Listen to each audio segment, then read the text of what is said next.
Guys, welcome back. Dili na po to sa another side na po sa lot. Sa kuan na po ni siya sa gilid sa kuan sa ni sa pispan. Ibalhin na po akong bana. Tuwa na po siya dito nanguha og takway. Wa pa man siya nahuman. Pa may daghan. Kaya ako man siyang gignan nga napay daghan. Sayang pod ang oras nga naami diri. Kugihan kay na siya, guys. Shout out di ay sa kumbana nga si Mark Villarin. Mana siya, guys, si Mark. Nanguha siya dito takway kay dako pa man gud na kayo gud nga area kana sa nga area na. Ay, shout out di ka sa mga tanang Villarin dira kung asa man mo dapit na lugar. Shout out ko sa inyong tanan kay akong bana Villarin pero ako Lopez ko. So, shout out sa inyong tanan, guys. Hope nga inyo kong i-follow, like and share my video. And then, guys, not only follow and like, and also subscribe my videos. So, karon ato i-continue. Pero guys, dako ba kani siya sa nga tanan nga area? Kaso lang kay, gihangag na ko kumato patag taas. Ako pag yun ipakita sa inyo ang mga kape, daghan pa tong kape, dili lang kay katulang o katong kuan rubber. So, karon o di ali ko gikan ganina. Dayon, na ako ipatan-aw sa inyo guys nga kuan kaning sa tawag ani punuan.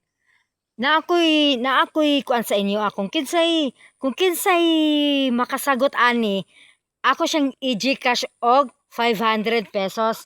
Kung kisay sa Bisaya sa Bisaya nga kuan nga punuan sa punuan nga Bisaya ipakita na ko sa inyo ang naay kuano kana siya, guys, kanang naay color nga kuan kana unsay ngalan ana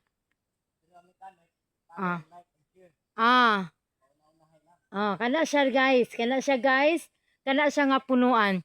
Karon magpili ko kung kinsa tong nag-comment nga ika 200 siya. Ika 200 siya nga nag-comment nga sakto ang yang answer, siya ang akong tagaan og GCash 500 pesos, guys. Okay?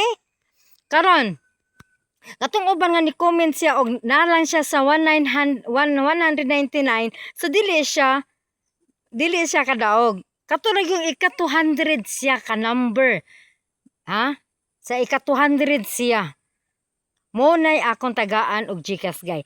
So comment na mo, guys, kung unsay ngalan ana niya nga 3. Okay? Kana naay color. Kana nay prutas Kana lagi kana nay prutas.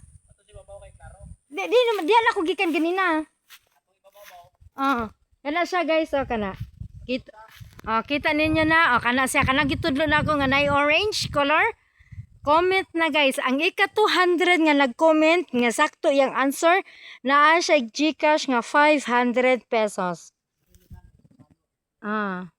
So, guys, just follow, like, and share. Dayon, subscribe my videos.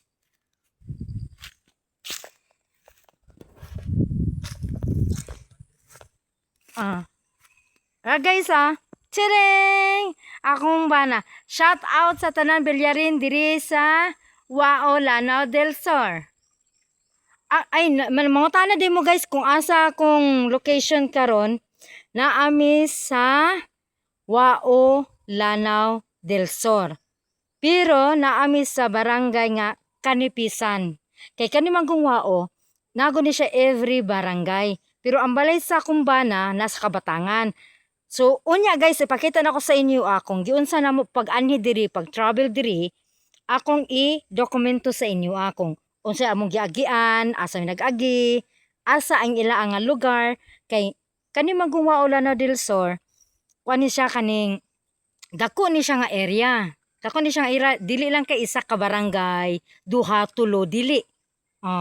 So kani siya lahi ni siya nga lugar. Moingon mo kakinsa ni nga lugar, nganong nanguha siya dinhi, nganong naami dinhi. Akong ipaliwanag sa inyo para makasabot mo. Karon kani siya diri nga area sa iya ning bayaw. Ang iyang igsuon asawa sa ni Kuya Joel. So mao na nga yang magulang. Mo'y nag-maintain diri kani nga area. So nag-decide min duha nga mag-asawa nga muanhi mi dinhi kay manguhag takway akong bana kay para dadon ako sa amuang lugar pod, no. Karon mangutana mo unsa ni siya kadako nga area? Mo na din ako matubag. Kay ngano? Karon ra pud ko kaanhi diri guys. Basta ako na ipakita sa inyo ang view kung inaana siya kadako. Dili lang kay daghan nga mga unsa pa din ha. Daghan siya og mga punuan. Dili lang kay naay fish pond diri o naa dinhi mga takway, naay mga kuan dinhi kaning rubber or kape. Pero guys, ako ang tatamo itur dito sa taas sa mga kapihan gyud. Pero dili na kay gihangat nako. Kutob ra ko didto. Mura gyud to ang ako mapakita sa iyo nga giunsa pagtanom ang kape. Matingala mo asa gagikan ang kape. So sa una na ako nga video, dito ninyo makita kung giunsa pag tanom, unsa ang punuan sa kape, unsa iyang bunga, ako nang gipaliwanag pati ang rubber. Pero ang rubber guys, baho day siya no, baho siya. Ako siyang gigunitan ganina, baho day siya. Ang rubber kana jung iya pa jung natural gyud nga tulo ba. Dili siya pa nga ingon nga kalabitang rubber nga ingon ninyo nga gimong lastiko o unsa pa nga rubber. Kay kana siya gi-process na siya. Mo nang nawala ang iyang baho. Pero actually guys, ang tinuod jud nga tulo sa rubber, baho siya. Then ang iyang kulay kay white. So karon guys, ako na napaliwanag sa inyo So unya ako na ning tapuson kay unya ako ipakita sa inyo kanang giunsa na mo pag-ani diri asa minangagi o unsang lugar. Sige, salamat kayo guys. See you on another vlog. Bye.